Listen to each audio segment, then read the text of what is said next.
A firefighter charged with arson becomes a battalion chief at another department, a department that didn't even know about the arson. Tonight, 9 investigates new questions about fire departments and background checks. Well, the new department is sticking with the employee, saying he's in good standing with the department and has moved up in the ranks. But should there be better checks for first responders? 9 investigates Shannon Butler takes a look at how firefighters are checked for employment and how some of the problems may actually be slipping through the cracks here. In 2007, a volunteer firefighter was arrested and charged with intentionally setting fire at a women's club.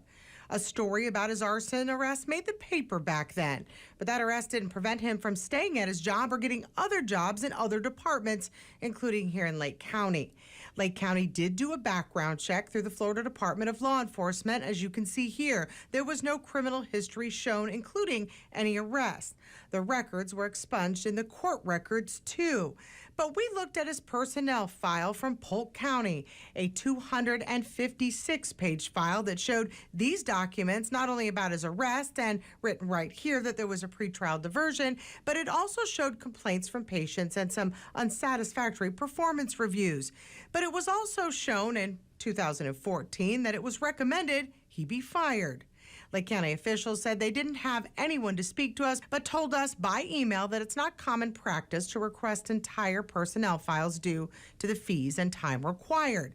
They also said he was not required to divulge his arrest, saying, quote, Lake County makes employment reference checks with listed employers within the last 5 years. At the time, a reference check was conducted with the applicant's current employer.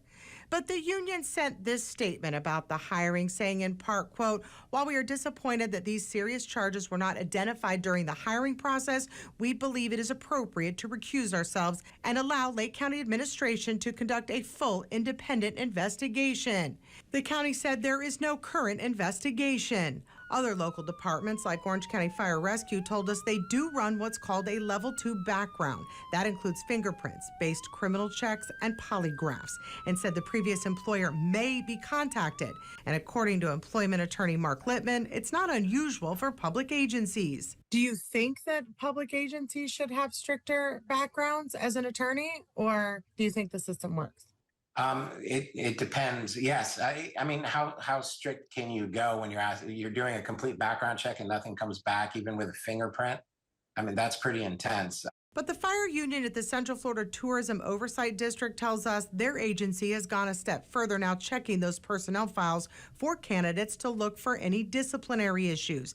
And Littman says that's great, but a big undertaking for cities and counties, and not every department can do that. You're hiring these people because there's a need for it, but now you're slowing it down. So the further you investigate, the better it is. But it also, you have the, which side. Do you want to get somebody hired faster to fill the position, or do you want to have a complete background check? That was Shannon Butler's report. The county did provide records to Shannon showing an issue last year with the battalion chief and the union. The union president was disciplined after her harassment complaint was filed. That was noted as the union responded to our report. Now, we did reach out to see if the battalion chief wanted to talk. The county said they didn't know and could not provide us contact information for their employee.